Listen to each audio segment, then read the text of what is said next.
Welcome to the channel, welcome to the channel, welcome to the channel, yeah. Oh my god. Okay, hello.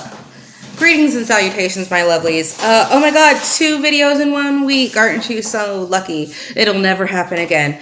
My name is Kamaria. And I just wanted to make a really quick video about a recent announcement by Bree over at Lock Petition, and I'm just so freaking excited. So, my ultimate favorite readathon of all time is Blackoween-a-thon. That's created and hosted by Bree over at the Lock Petition. And Bree does not have as many followers as she should. And I'm just saying that right now. Like that girl her channel should be so big. She's probably one of, if not my favorite booktuber. And I just think she deserves all the flowers. And Blackoween-a-thon is a readathon about reading Black crime fiction. So crime fiction written by Black authors.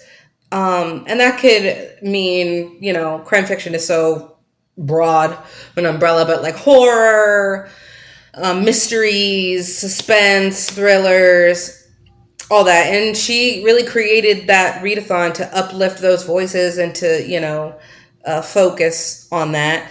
And I'm not going to lie to you, that's not my preferred genre.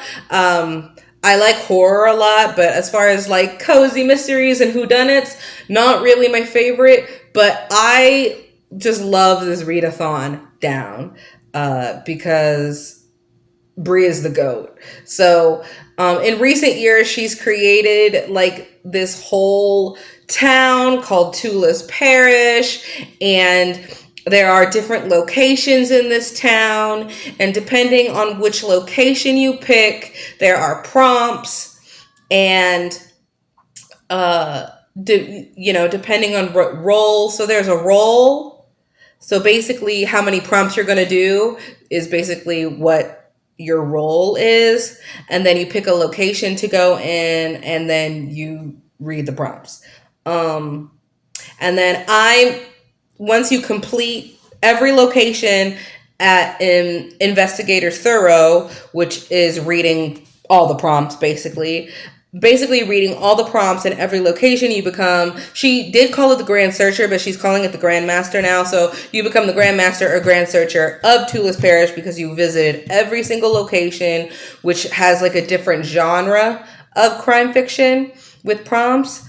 So I became the Grand Searcher or Grand Master in Blackoween last year, even though last year Bree didn't have enough support to do Blackoween, because usually Blackoween is in October, and her life was lifing and she didn't have enough support. But a whole bunch of us showed out, and still participated in Blackoween last year, just doing, it on our own and showing her love and support, even though she wasn't doing sprints or anything like that. So I became the Grand Searcher or the Grand Master last October.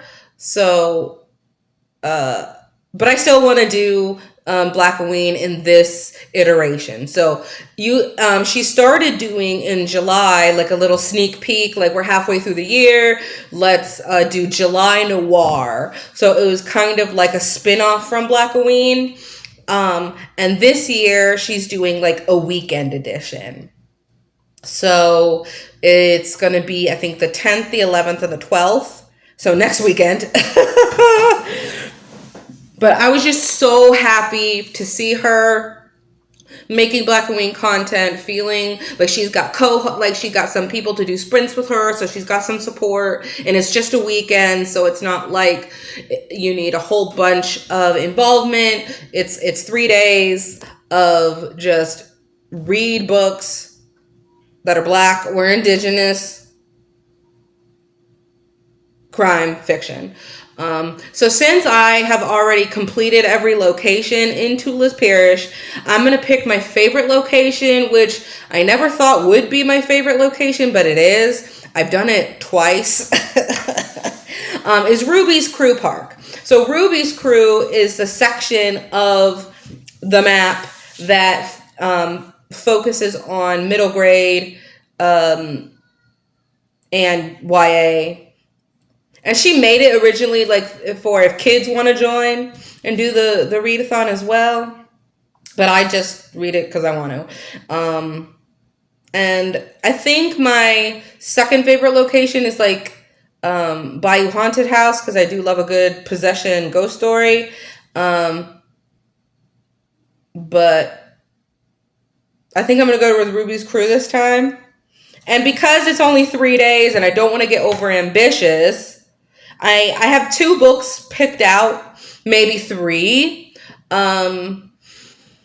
that kind of fit some of the prompts, because I'm not even going to... July Noir, you're supposed to do 5 prompts, like it's pretty locked in on what your role is. And I'm going to put her video in the description so you can get more of a breakdown of each location and which prompts are in there, so you can kind of decide for yourself which one speaks to you. There's one that deals with like time manipulation. There's one that focuses on like men's fiction. There's even like a paranormal romance category for the romance girlies if you're not into thrillers. There's a cozy mystery section. There's one that focuses more on like haunted ghosts. And then I think another one that's like monsters, vampires, super spooky stuff. But she has a breakdown of like all the prompts for each location. And I just personally love Ruby's Crew so much. So I don't really do TBRs, but because it's like a weekend, it's just 3 days. So I kind of have to pick certain books and hope I don't DNF them. So I have 3 kind of on my radar with a couple in the wings just in case. I know for sure that I want to read, I think it's called Sundown Girls by Ellis Stanton? Yeah.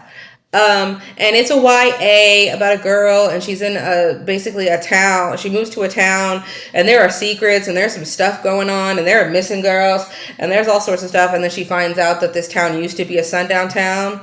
And if you don't know what a sundown town is, look it up.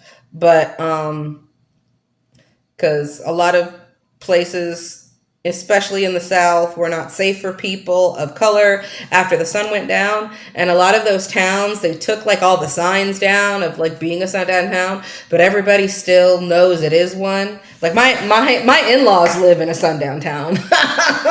And my father-in-law will actually say, so we're turning in for the night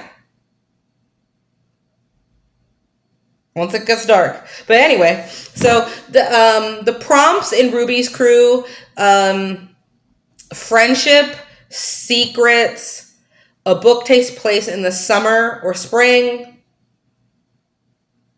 somebody's infected, and root work. And then there's always like a free space in case you just want to read something. I might not be able to get, so I might know later. So I know for a fact that the first book, Sundown Girls, there are secrets because she's trying to figure out why all these girls are going missing. And obviously, like, the town is acting kind of cray-cray. But as far as like the other prompts go, I don't know if it's set in the summer or in the fall. But hopefully I can just scratch that off in the books. Because sometimes you don't know from synopses when a book takes place. So I'm hoping, fingers crossed, that one of the books that I decide to read has some of the prompts in there without me knowing. But I know for sure that the first one has secrets in it. So that's one off the list. Then I'm going to read Dread Nation by Justina Ireland.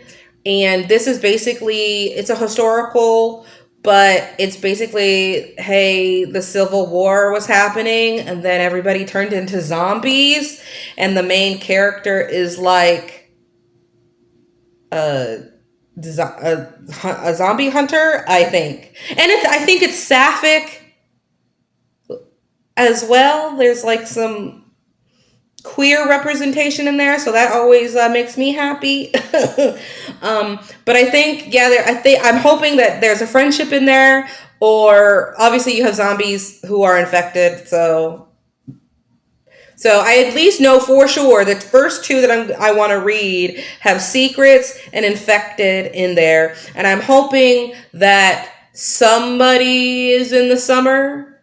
There are some friends in there helping the main girl characters.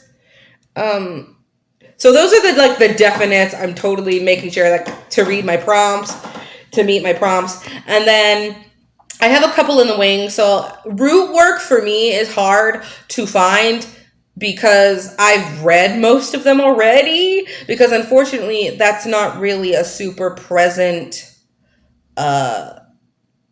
theme in books anymore that I can get, because I have to kind of rely on Libby, Kindle Unlimited, Hoopla, because I don't buy books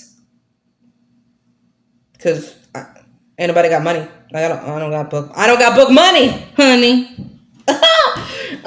So there is a couple of other ones in the wings that I could kind of throw in there if I finish, because it's 3 days. I can finish a book in a day, but yeah. So I think there's a Tiffany Jackson I could read, Blood in the Water.